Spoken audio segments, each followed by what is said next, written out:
ಪ್ರೇಕ್ಷಕರು ತಮ್ಮ ಪ್ರಜ್ಞೆಯಲ್ಲಿ ಪಾಪ ಮತ್ತು ಪುಣ್ಯಗಳ ಪಾಲನ್ನು ಉಳಿಸಿಕೊಳ್ಳುತ್ತಾರೆ.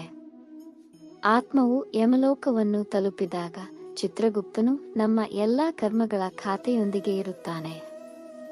ಆದಾಗ್ಯೂ ಚಿತ್ರಗುಪ್ತ ಒಂದು ಪ್ರತ್ಯೇಕ ಅಸ್ತಿತ್ವವಲ್ಲ, ಆದರೆ ನಮ್ಮೊಳಗೆ ಅಸ್ತಿತ್ವದಲ್ಲಿದೆ, ನಮ್ಮ ಕ್ರಿಯೆಗಳು ಮತ್ತು ಆಲೋಚನೆಗಳನ್ನು ದಾಖಲಿಸುತ್ತದೆ. ನಮ್ಮ ಕಾರ್ಯಗಳು ಬಹಿರಂಗವಾಗಿ ಅಥವಾ ರಹಸ್ಯವಾಗಿ ನಡೆಯಲಿ, ನಾವು ಅವುಗಳನ್ನು ಅರಿತುಕೊಳ್ಳುತ್ತೇವೆ ಮತ್ತು ಅವು ನಮ್ಮ ಮುಂದಿನ ಜೀವನವನ್ನು ರೂಪಿಸುತ್ತವೆ. ಚಿತ್ರಗುಪ್ತನ ಪರಿಕಲ್ಪನೆಯು ಪುಣ್ಯ ಅಥವಾ ಪಾಪದ ನಮ್ಮ ಕ್ರಿಯೆಗಳ ರಹಸ್ಯ ರೆಕಾರ್ಡಿಂಗ್ ಅನ್ನು ಸೂಚಿಸುತ್ತದೆ. ಈ ದಾಖಲೆಗಳನ್ನು ನಮ್ಮ ಮನಸ್ಸಿನಲ್ಲಿ ಸಂಗ್ರಹಿಸಲಾಗಿದೆ. ಅನಂತ ಡೇಟಾವನ್ನು ಹೊಂದಿರುವ ಕಂಪ್ಯೂಟರ್ ಚಿಪ್ನಂತೆ ಈ ಜೀವನ ಮತ್ತು ಹಿಂದಿನ ಜೀವನವನ್ನು ಒಳಗೊಳ್ಳುತ್ತದೆ.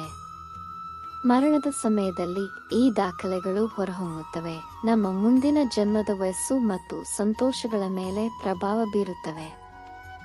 ಒಳ್ಳೆಯ ಆಲೋಚನೆಗಳನ್ನು ಹುಟ್ಟುಹಾಕುವುದು, ಒಳ್ಳೆಯ ಉದ್ದೇಶದಿಂದ ಸೇವೆ ಮಾಡುವುದು, ದೇವರನ್ನು ಮೆಚ್ಚಿಸುವುದು, ಇತರರನ್ನು ಸಂತೋಷಪಡಿಸುವುದು, ನಿರ್ಗತಿಕರಿಗೆ ಸಹಾಯ ಮಾಡುವುದು, ದಾನ ಮಾಡುವುದು, ಪೂಜೆ ಮಾಡುವುದು, ಧ್ಯಾನ ಮಾಡುವುದು, ಯೋಗಾಭ್ಯಾಸ ಮಾಡುವುದು, ನಗುವನ್ನು ತರುವುದು ಮತ್ತು ನೋವನ್ನು ನಿವಾರಿಸುವುದು ಪುಣ್ಯ ಕಾರ್ಯಗಳು. ವ್ಯತಿರಿಕ್ತವಾಗಿ ಪಾಪ ಕಾರ್ಯಗಳು ನೋವನ್ನು ಉಂಟುಮಾಡುವುದು, ತಾಳ್ಮೆಯಿಲ್ಲದಿರುವುದು, ಕ್ಷಮಿಸದಿರುವುದು, ಕೋಪಗೊಳ್ಳುವುದು, ದುರಾಸೆ ಮತ್ತು ನಿಷೇಧಿತ ಕ್ರಿಯೆಗಳಲ್ಲಿ ತೊಡಗುವುದು ಒಳಗೊಂಡಿರುತ್ತದೆ.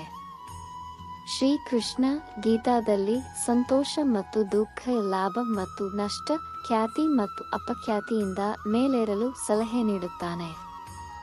ಇವು ತಾತ್ಕಾಲಿಕ ಮತ್ತು ಪಾಪ ಮತ್ತು ಪುಣ್ಯದ ಬಗ್ಗೆ ನಮ್ಮ ಗ್ರಹಿಕೆ ವ್ಯಕ್ತಿನಿಷ್ಠವಾಗಿದೆ. ಒಬ್ಬ ವ್ಯಕ್ತಿಯು ಪಾಪವೆಂದು ನೋಡುತ್ತಾನೆ, ಇನ್ನೊಬ್ಬನು ಅವರ ದೃಷ್ಟಿಕೋನ ಮತ್ತು ಸಂಬಂಧವನ್ನು ಅವಲಂಬಿಸಿ ಪುಣ್ಯವೆಂದು ನೋಡಬಹುದು. ಪಾಪ ಮತ್ತು ಪುಣ್ಯದ ನಮ್ಮ ವ್ಯಾಖ್ಯಾನಗಳು ವಿಘಟನೆಯನ್ನು ತಡೆಗಟ್ಟಲು ಸಾಮಾಜಿಕ ರೂಢಿಗಳಿಂದ ರೂಪುಗೊಂಡಿವೆ. ತಪ್ಪು ಕ್ರಮಗಳು ಸಮಾಜಕ್ಕೆ ಗಮನಾರ್ಹ ಹಾನಿಯನ್ನುಂಟು ಮಾಡುತ್ತವೆ. ಮೂಲ ಸಮಸ್ಯೆಯು ಕೋಪ, ಬಾಂಧವ್ಯ, ದುರಾಸೆ ಮತ್ತು ಭ್ರಮೆಗಳಿಂದ ಪ್ರಭಾವಿತವಾಗಿರುವ ಮಾನವ ವರ್ತನೆಗಳಲ್ಲಿದೆ, ವ್ಯಕ್ತಿಗಳನ್ನು ಮೇಲುಗೈ ಸಾಧಿಸಲು ಪ್ರೇರೇಪಿಸುತ್ತದೆ.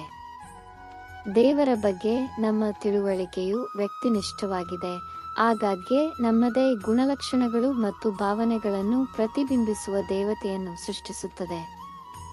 ನಾವು ಪ್ರಾರ್ಥನೆಗಳನ್ನು ಸಲ್ಲಿಸಿದರೆ ಮತ್ತು ನಮಗೆ ಬೇಕಾದುದನ್ನು ಸ್ವೀಕರಿಸಿದರೆ ನಮ್ಮ ದೇವತೆ ಸಂತೋಷವಾಗಿದೆ ಎಂದು ನಾವು ನಂಬುತ್ತೇವೆ. ಇಲ್ಲದಿದ್ದರೆ ನಾವು ಶಿಕ್ಷೆಗೆ ಒಳಗಾಗುತ್ತೇವೆ ಎಂದು ನಾವು ಭಾವಿಸುತ್ತೇವೆ. ಸಂಕ್ಷಿಪ್ತವಾಗಿ ಹೇಳುವುದಾದರೆ, ಪ್ರೇಕ್ಷಕರು ಸಮಾಜದ ರೂಢಿಗಳು ಮತ್ತು ವೈಯಕ್ತಿಕ ವರ್ತನೆಗಳ ಆಧಾರದ ಮೇಲೆ ಪಾಪ ಮತ್ತು ಪುಣ್ಯವನ್ನು ಗ್ರಹಿಸುತ್ತಾರೆ ಮತ್ತು ನಿರ್ಣಯಿಸುತ್ತಾರೆ.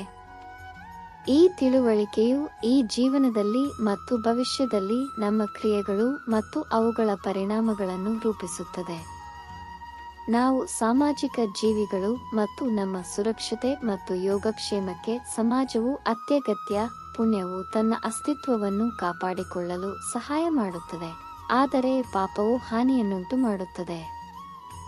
ಲೌಕಿಕ ಜೀವನದಲ್ಲಿ ಈ ವ್ಯಾಖ್ಯಾನಗಳು ಹಿಡಿದಿಟ್ಟುಕೊಳ್ಳುತ್ತವೆ, ಆದರೆ ಆಧ್ಯಾತ್ಮಿಕತೆಯಲ್ಲಿ ಸದ್ಗುಣವು ಹೆಚ್ಚಿನ ಬೆಳಕಿನಲ್ಲಿ ಕಂಡುಬರುತ್ತದೆ. ಚಿತ್ರಗುಪ್ತನು ನಮ್ಮ ಮುಂದಿನ ಜನ್ಮವನ್ನು ನಮ್ಮ ಕರ್ಮಗಳ ಆಧಾರದ ಮೇಲೆ ನಿರ್ಧರಿಸುತ್ತಾನೆ. ತಿಳುವಳಿಕೆಯುಳ್ಳ ವ್ಯಕ್ತಿಯು ದುಷ್ಕೃತ್ಯವನ್ನು ಮಾಡಿದಾಗ ಅದನ್ನು ಚಿತ್ರಗುಪ್ತನು ಗಂಭೀರ ಪಾಪವೆಂದು ಪರಿಗಣಿಸುತ್ತಾನೆ. ನಮ್ಮ ಆಸೆಗಳು ಮತ್ತು ಭಾವನೆಗಳು ನಮ್ಮ ಕ್ರಿಯೆಗಳನ್ನು ನಡೆಸುತ್ತವೆ ಮತ್ತು ಇವುಗಳು ನಮ್ಮ ಪಾಪಗಳು ಮತ್ತು ಸದ್ಗುಣಗಳನ್ನು ಅಳೆಯಲು ಆಧಾರವಾಗಿದೆ. ದೇವರ ನಿಯಮಗಳನ್ನು ಅನುಸರಿಸುವುದು ಅಥವಾ ಮುರಿಯುವುದು ನಮ್ಮ ಕ್ರಿಯೆಗಳ ಫಲಿತಾಂಶಗಳನ್ನು ನಿರ್ಧರಿಸುತ್ತದೆ.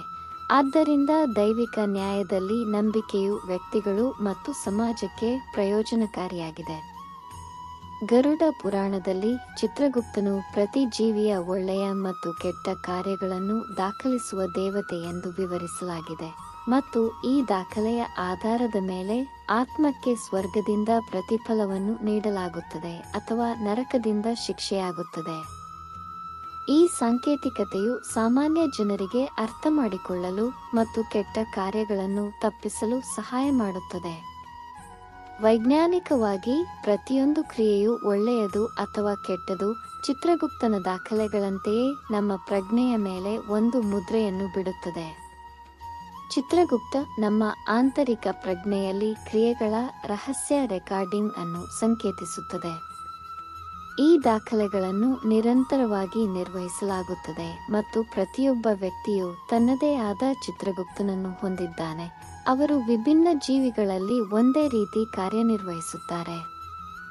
ಕ್ರಿಯೆಯನ್ನು ಮಾಡುವಾಗ ನಮ್ಮ ಉದ್ದೇಶಗಳು ಮತ್ತು ಭಾವನೆಗಳ ಆಧಾರದ ಮೇಲೆ ನಮ್ಮ ಪಾಪಗಳು ಮತ್ತು ಪುಣ್ಯಗಳನ್ನು ನಿರ್ಣಯಿಸಲಾಗುತ್ತದೆ. ಬಯಕೆ ಅಥವಾ ಭಾವನೆಯು ಹೆಚ್ಚು ತೀವ್ರವಾಗಿರುತ್ತದೆ, ಪಾಪ ಅಥವಾ ಪುಣ್ಯವು ಬಲವಾಗಿರುತ್ತದೆ. ಜ್ಞಾನದೊಂದಿಗೆ ಒಳ್ಳೆಯದು ಮತ್ತು ಕೆಟ್ಟದ್ದರ ತಿಳುವಳಿಕೆಯು ಹೆಚ್ಚಾಗುತ್ತದೆ, ಆತ್ಮಸಾಕ್ಷಿಯನ್ನು ಬಲಪಡಿಸುತ್ತದೆ. ಒಬ್ಬ ವ್ಯಕ್ತಿಯು ಗಂಭೀರವಾದ ಪಾಪವನ್ನು ಮಾಡಿದಾಗ ಚಿತ್ರಗುಪ್ತ ಅದನ್ನು ಹಾಗೆ ದಾಖಲಿಸುತ್ತಾನೆ. ಗರುಡ ಪುರಾಣದಲ್ಲಿ ಪ್ರತಿ ಪಾಪಕ್ಕೂ ಶಿಕ್ಷೆಗಳಿವೆ. ಇದು ಹಿಂದೂ ಧರ್ಮದ ನಂಬಿಕೆಯನ್ನು ಪ್ರತಿಬಿಂಬಿಸುತ್ತದೆ.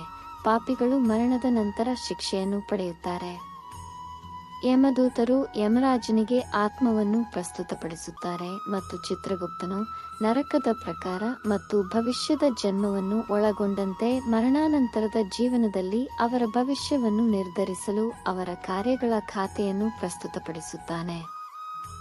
ಉದಾಹರಣೆಗೆ, ಚಿನ್ನವನ್ನು ಕದಿಯುವ ವ್ಯಕ್ತಿಯನ್ನು ಕೀಟವಾಗಿ ಹುಟ್ಟಿ ಹಂದಿ ಎಂಬ ನರಕಕ್ಕೆ ಕಳುಹಿಸುವ ಶಿಕ್ಷೆ ವಿಧಿಸಲಾಗುತ್ತದೆ.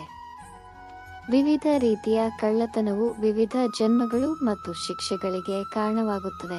ಉದಾಹರಣೆಗೆ, ಧಾನ್ಯ ಕಳ್ಳನು ಇಲಿಯಾಗಿ ಮತ್ತು ಹಣ್ಣು ಕಳ್ಳನು ಕೋತಿಯಾಗಿ ಮರುಜನ್ಮ ಪಡೆಯುತ್ತಾನೆ. ಸ್ನೇಹಿತನನ್ನು ಕೊಲ್ಲುವುದು ಅಥವಾ ಮದುವೆಗೆ ಅಡ್ಡಿಪಡಿಸುವಂತಹ ತೀವ್ರವಾದ ಪಾಪಗಳನ್ನು ಮಾಡುವವರು ಗೂಬೆ ಅಥವಾ ಸೊಳ್ಳೆಯಾಗಿ ಮರುಜನ್ಮ ಪಡೆಯುವಂತಹ ಕಠಿಣ ಶಿಕ್ಷೆಗಳನ್ನು ಎದುರಿಸುತ್ತಾರೆ. ಸುಳ್ಳು, ಕದಿಯುವ ಅಥವಾ ಇತರ ಪಾಪ ಕಾರ್ಯಗಳನ್ನು ಮಾಡುವ ಜನರು ನಿರ್ದಿಷ್ಟ ನರಕಗಳನ್ನು ಅಥವಾ ಪುನರ್ಜನ್ಮಗಳನ್ನು ವಿವಿಧ ಪ್ರಾಣಿಗಳಾಗಿ ಎದುರಿಸುತ್ತಾರೆ. ಪ್ರತಿ ಶಿಕ್ಷೆಯು ಅವರ ಅಪರಾಧಕ್ಕೆ ಸರಿಹೊಂದುತ್ತದೆ. ಈ ವ್ಯವಸ್ಥೆಯು ಒಳ್ಳೆಯ ಕಾರ್ಯಗಳು ಮತ್ತು ಸತ್ಯತೆಯ ಮಹತ್ವವನ್ನು ಒತ್ತಿ ಹೇಳುತ್ತದೆ. ಗರುಡ ಪುರಾಣದ ಪ್ರಕಾರ ಪ್ರತಿ ಕ್ಷಣದ ಕ್ರಿಯೆಗಳನ್ನು ದಾಖಲಿಸಲಾಗುತ್ತದೆ ಮತ್ತು ಮರಣದ ನಂತರ ಚಿತ್ರಗುಪ್ತನ ಖಾತೆಯನ್ನು ಧರ್ಮರಾಜ್ ಅಥವಾ ಯಮರಾಜನು ನ್ಯಾಯವನ್ನು ನಿರ್ವಹಿಸಲು ಬಳಸುತ್ತಾನೆ. ಕೊನೆಯಲ್ಲಿ, ಆಸೆಗಳು ಮತ್ತು ಭಾವನೆಗಳಿಂದ ನಡೆಸಲ್ಪಡುವ ನಮ್ಮ ಕ್ರಿಯೆಗಳನ್ನು ಚಿತ್ರಗುಪ್ತನು ನಿರಂತರವಾಗಿ ದಾಖಲಿಸುತ್ತಾನೆ. ಮರಣಾನಂತರದ ಜೀವನದಲ್ಲಿ ನಮ್ಮ ಭವಿಷ್ಯದ ಮೇಲೆ ಪರಿಣಾಮ ಬೀರುತ್ತದೆ. ಸಮಾಜ ಮತ್ತು ಆಧ್ಯಾತ್ಮಿಕತೆಯು ಪಾಪ ಮತ್ತು ಅದರ ಪರಿಣಾಮಗಳನ್ನು ತಪ್ಪಿಸಲು ಪುಣ್ಯದ ಮಾರ್ಗವನ್ನು ಅರ್ಥಮಾಡಿಕೊಳ್ಳಲು ಮತ್ತು ಅನುಸರಿಸಲು ನಮಗೆ ಮಾರ್ಗದರ್ಶನ ನೀಡುತ್ತದೆ. ಸೂರ್ಯನು ಹಗಲಿನಲ್ಲಿ ಮಾಡಿದ ನಮ್ಮ ಕಾರ್ಯಗಳಿಗೆ ಸಾಕ್ಷಿಯಾಗುತ್ತಾನೆ, ಆದರೆ ರಾತ್ರಿಯಲ್ಲಿ ಮಾಡಿದ ಕಾರ್ಯಗಳಿಗೆ ಚಂದ್ರನು ಸಾಕ್ಷಿಯಾಗುತ್ತಾನೆ. ಈ ಆಕಾಶಕಾಯಗಳು ನಮ್ಮ ಕ್ರಿಯೆಗಳ ಬಗ್ಗೆ ಸಾಕ್ಷ್ಯವನ್ನು ನೀಡುತ್ತವೆ. ಸೂರ್ಯ ಮತ್ತು ಚಂದ್ರರು ಇಲ್ಲದಿರುವಾಗ ಸಂಧ್ಯಾ ಕಾಲ ಮತ್ತು ಇಂದ್ರಿಯ ಸಹಾಯದಿಂದ ಮಾಡಿದ ಕಾರ್ಯಗಳ ಬಗ್ಗೆ ಸಾಕ್ಷಿಯಾಗಿದೆ. ನಮ್ಮ ಇಂದ್ರಿಯಗಳು ಮತ್ತು ಕ್ರಿಯೆಗಳನ್ನು ನಿರ್ವಹಿಸುವ ಸಮಯವು ನಮ್ಮ ಕಾರ್ಯಗಳಿಗೆ ಸಾಕ್ಷಿಯಾಗಿದೆ. 5 ಮಹಾಭೂತಗಳು ಅಂಶಗಳು ಭೂಮಿ, ನೀರು, ಆಕಾಶ, ಬೆಂಕಿ ಮತ್ತು ಗಾಳಿ ನಮ್ಮ ದೇಹವನ್ನು ಸಂಯೋಜಿಸುತ್ತದೆ. ಭೂಮಿ, ಗಾಳಿ ಮತ್ತು ಆಕಾಶವು ನಮ್ಮ ಕ್ರಿಯೆಗಳಿಗೆ ನೇರ ಸಾಕ್ಷಿಗಳಾಗಿ ಉಳಿದಿದೆ. ಶ್ರಾವಣ ಮತ್ತು ಶ್ರವಣ ದೈವಿಕ ಶ್ರವಣವನ್ನು ಪ್ರತಿನಿಧಿಸುತ್ತಾರೆ. ಅವರು ಸ್ಪಷ್ಟವಾಗಿ ಮತ್ತು ದೂರದಲ್ಲಿ ಕೇಳುತ್ತಾರೆ ಮತ್ತು ಅವರು ಯಮರಾಜನ ಮುಂದೆ ಸಾಕ್ಷಿ ಹೇಳುತ್ತಾರೆ. ನಮ್ಮ ಕ್ರಿಯೆಗಳು ತಪ್ಪಿಸಿಕೊಳ್ಳಲಾಗದವು. ನಾವು ಅವರ ಪರಿಣಾಮಗಳನ್ನು ತಕ್ಷಣ ಅಥವಾ ಅಂತಿಮವಾಗಿ ಎದುರಿಸುತ್ತೇವೆ. ಒಂದು ಕ್ಷಣದ ಕಾರ್ಯವು ಹಲವಾರು ಜೀವಿತಾವಧಿಯಲ್ಲಿ ಪರಿಣಾಮಗಳಿಗೆ ಕಾರಣವಾಗಬಹುದು. ನಮ್ಮ ದೇಹದ ಸಾಮರ್ಥ್ಯವು ಸೀಮಿತವಾಗಿರುವುದರಿಂದ ಆತ್ಮವು ತನ್ನ ಕಾರ್ಯಗಳಿಗೆ ಶಿಕ್ಷೆಯನ್ನು ಸಹಿಸಿಕೊಳ್ಳಲು ಸೂಕ್ಷ್ಮ ರೂಪಾಂತರಗಳಿಗೆ ಒಳಗಾಗುತ್ತದೆ. ಇದು ಪುನರ್ಜನ್ಮ ಅಥವಾ ಬಾಹ್ಯಾಕಾಶದಲ್ಲಿ ಅಲೆದಾಡುವಿಕೆಯನ್ನು ಒಳಗೊಂಡಿರುತ್ತದೆ. ದೈಹಿಕ, ಮಾನಸಿಕ ಅಥವಾ ಭಾವನಾತ್ಮಕ ನೋವನ್ನು ಉಂಟುಮಾಡುವ ಕ್ರಿಯೆಗಳನ್ನು ಪಾಪಗಳೆಂದು ಪರಿಗಣಿಸಲಾಗುತ್ತದೆ. ಆದರೆ ದಾನದ ಫಲಿತಾಂಶಗಳನ್ನು ಉಂಟುಮಾಡುವವು ಪುಣ್ಯಗಳಾಗಿವೆ. ಸಾಮಾಜಿಕ ಮತ್ತು ಸರ್ಕಾರಿ ಕಾನೂನುಗಳಲ್ಲಿ ನೋವು ಮತ್ತು ಅನಾನುಕೂಲತೆಯನ್ನು ಉಂಟುಮಾಡುವ ಕ್ರಮಗಳು ಶಿಕ್ಷಾರ್ಹವಾಗಿವೆ. ಇತರ ಸ್ವಾತಂತ್ರ್ಯ ಎಲ್ಲಿ ಆರಂಭವಾಗುತ್ತದೆಯೋ ಅಲ್ಲಿ ನಮ್ಮ ಸ್ವಾತಂತ್ರ್ಯ ಕೊನೆಗೊಳ್ಳುತ್ತದೆ. ದತ್ತಿ ಚಟುವಟಿಕೆಗಳು ಸಾಮಾನ್ಯವಾಗಿ ಸ್ವಯಂ ಪ್ರೇರಿತವಾಗಿರುತ್ತವೆ. ಅವುಗಳು ಇತರ ಕಲ್ಯಾಣಕ್ಕಾಗಿ ಅಥವಾ ಸ್ವಾರ್ಥಿ ಉದ್ದೇಶಗಳನ್ನು ಮರೆಮಾಡುತ್ತವೆ. ಧಾರ್ಮಿಕ ನಂಬಿಕೆಗಳಲ್ಲಿ ಮಾನವ ಕ್ರಿಯೆಗಳನ್ನು ಕರ್ಮ, ಪುಣ್ಯ ಮತ್ತು ಪಾಪ ಕಾರ್ಯಗಳಾಗಿ ವರ್ಗೀಕರಿಸಲಾಗಿದೆ. ಪುಣ್ಯ ಕರ್ಮಗಳು ಹಿತಕರ ಫಲಿತಾಂಶವನ್ನು ತಂದರೆ ಪಾಪಕರ್ಮಗಳು ನೋವನ್ನು ತರುತ್ತವೆ. ಎರಡೂ ವಿಧದ ಕರ್ಮಫಲಗಳನ್ನು ಪ್ರತ್ಯೇಕವಾಗಿ ಅನುಭವಿಸಬೇಕು. ಅವರು ಪರಸ್ಪರ ರದ್ದು ಮಾಡುವುದಿಲ್ಲ. ಕರ್ಮದ ಫಲವನ್ನು ಅನುಭವಿಸಲು ಆತ್ಮವು ಸ್ವರ್ಗ, ನರಕ ಅಥವಾ ಅಸ್ತಿತ್ವದ ಬೇರೆ ರೂಪಕ್ಕೆ ಹೋಗಬಹುದು. ಸ್ವರ್ಗ ಮತ್ತು ದೈವಿಕ ಕ್ಷೇತ್ರಗಳು ಆಹ್ಲಾದಕರವಾಗಿರುತ್ತವೆ, ಆದರೆ ನರಕದ ರೂಪಗಳು ಪ್ರಾಣಿಗಳು ಮತ್ತು ಕೀಟಗಳಂತಹ ಕಡಿಮೆ ಜೀವನ ರೂಪಗಳನ್ನು ಒಳಗೊಂಡಿರುತ್ತವೆ. ಮಾನವ ಜೀವನದಲ್ಲಿ ನಾವು ಪ್ರತಿಕ್ರಿಯೆಯೊಂದಿಗೆ ಹೊಸ ಕರ್ಮದ ಫಲಗಳನ್ನು ಸಂಗ್ರಹಿಸುತ್ತೇವೆ. ಪಾಪ ಅಥವಾ ಪುಣ್ಯದ ಫಲಿತಾಂಶಗಳನ್ನು ತಪ್ಪಿಸಲು ನಿಸ್ವಾರ್ಥ ಕಾರ್ಯಗಳನ್ನು ಮಾಡುವುದನ್ನು ಗೀತಾ ಸೂಚಿಸುತ್ತದೆ. ದೇವರ ಸಮರ್ಪಿತ ಸೇವಕನಾಗಿ ನಿಸ್ವಾರ್ಥವಾಗಿ ವರ್ತಿಸುವುದು, ವೈಯಕ್ತಿಕ ಲಾಭಕ್ಕಾಗಿ ಅಪೇಕ್ಷೆಯಿಲ್ಲದೆ ಅಥವಾ ಹಾನಿಯನ್ನುಂಟು ಮಾಡದೆ ಮಾನವನು ಕರ್ಮದ ಫಲಿತಾಂಶಗಳನ್ನು ರದ್ದುಗೊಳಿಸಲು ಮತ್ತು ಮೋಕ್ಷದ ಕಡೆಗೆ ಸಾಗಲು ಸಹಾಯ ಮಾಡುತ್ತದೆ. ಮಾನವ ಜೀವನವು ಮೋಕ್ಷವನ್ನು ಪಡೆಯಲು ಒಂದು ಸುವರ್ಣ ಅವಕಾಶವಾಗಿದೆ, ಆದರೆ ಆಗಾಗ್ಗೆ ಅದು ವ್ಯರ್ಥವಾಗುತ್ತದೆ. ಮರಣಾನಂತರ ಯಮಲೋಕದ ಪ್ರಯಾಣವು ಪಾಪಿ ಆತ್ಮಗಳಿಗೆ ದುಃಖವನ್ನು ಒಳಗೊಂಡಿರುತ್ತದೆ.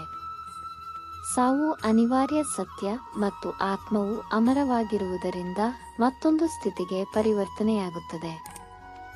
ಗರುಡ ಪುರಾಣವು ಮರಣಾನಂತರದ ಪ್ರಯಾಣವನ್ನು ವಿವರಿಸುತ್ತದೆ. ಅಲ್ಲಿ ಭಗವಾನ್ ವಿಷ್ಣುವು ಅದರ ಕಾರ್ಯಗಳ ಆಧಾರದ ಮೇಲೆ ಆತ್ಮದ ಅನುಭವಗಳ ಬಗ್ಗೆ ಗರುಡನಿಗೆ ವಿವರಿಸುತ್ತಾನೆ.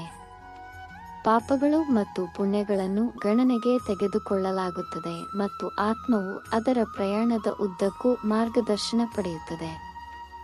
ಮರಣದ ಮೊದಲು ವ್ಯಕ್ತಿಯ ಧ್ವನಿ ಮತ್ತು ಇಂದ್ರಿಯಗಳು ಕಾರ್ಯನಿರ್ವಹಿಸುವುದನ್ನು ನಿಲ್ಲಿಸುತ್ತವೆ ಮತ್ತು ಅವರು ದೇವರಿಂದ ದೈವಿಕ ದರ್ಶನವನ್ನು ಪಡೆಯುತ್ತಾರೆ. ಯಮದೂತರು, ಯಮನ ದೂತರು ನಂತರ ಆತ್ಮವನ್ನು ಯಮಲೋಕಕ್ಕೆ ಕರೆದೊಯ್ಯುತ್ತಾರೆ. ಅದರ ಕಾರ್ಯಗಳಿಗೆ ಅನುಗುಣವಾಗಿ ಚಿಕಿತ್ಸೆ ನೀಡುತ್ತಾರೆ.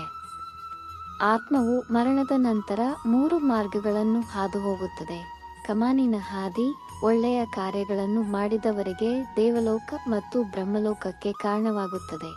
ಪಿತೃಲೋಕಕ್ಕೆ ಕಾರಣವಾಗುವ ಧೂಮದ ಮಾರ್ಗ ಮತ್ತು ಸೃಷ್ಟಿ ಮತ್ತು ವಿನಾಶದ ಹಾದಿ ಪಾಪಗಳನ್ನು ಮಾಡಿದವರಿಗೆ ನರಕಕ್ಕೆ ಪ್ರಯಾಣ. ಕೊನೆಯಲ್ಲಿ ನಮ್ಮ ಕ್ರಿಯೆಗಳು ವಿವಿಧ ದೈವಿಕ ಘಟಕಗಳು ಮತ್ತು ಅಂಶಗಳಿಂದ ನಿರಂತರವಾಗಿ ಸಾಕ್ಷಿಯಾಗುತ್ತವೆ ಮತ್ತು ದಾಖಲಿಸಲ್ಪಡುತ್ತವೆ. ನಮ್ಮ ಕರ್ಮಗಳ ಪರಿಣಾಮಗಳು ಒಳ್ಳೆಯದಾಗಲಿ ಅಥವಾ ಕೆಟ್ಟದಾಗಲಿ ಈ ಜೀವನದಲ್ಲಿ ಮತ್ತು ಮರಣಾನಂತರದ ಜೀವನದಲ್ಲಿ ನಮ್ಮ ಅನುಭವಗಳನ್ನು ರೂಪಿಸುತ್ತವೆ. ಸದ್ಗುಣದ ಮಾರ್ಗವನ್ನು ಅರ್ಥ ಮಾಡಿಕೊಳ್ಳುವುದು ಮತ್ತು ಅನುಸರಿಸುವುದು ಮತ್ತು ನಿಸ್ವಾರ್ಥವಾಗಿ ವರ್ತಿಸುವುದು ನಕಾರಾತ್ಮಕ ಕರ್ಮದ ಸಂಚಯವನ್ನು ತಗ್ಗಿಸಲು ಸಹಾಯ ಮಾಡುತ್ತದೆ ಮತ್ತು ಮೋಕ್ಷದ ಕಡೆಗೆ ನಮಗೆ ಮಾರ್ಗದರ್ಶನ ನೀಡುತ್ತದೆ. ವಿಡಿಯೋವನ್ನು ಇಷ್ಟಪಟ್ಟರೆ ಇದನ್ನು ಲೈಕ್ ಮಾಡಿ ಮತ್ತು ಶೇರ್ ಮಾಡಿ. ಇಂತಹ ಹೆಚ್ಚಿನ ವಿಡಿಯೋಗಳಿಗಾಗಿ ನಮ್ಮ ಚಾನೆಲ್ಗೆ ಸಬ್ಸ್ಕ್ರೈಬ್ ಆಗಿ.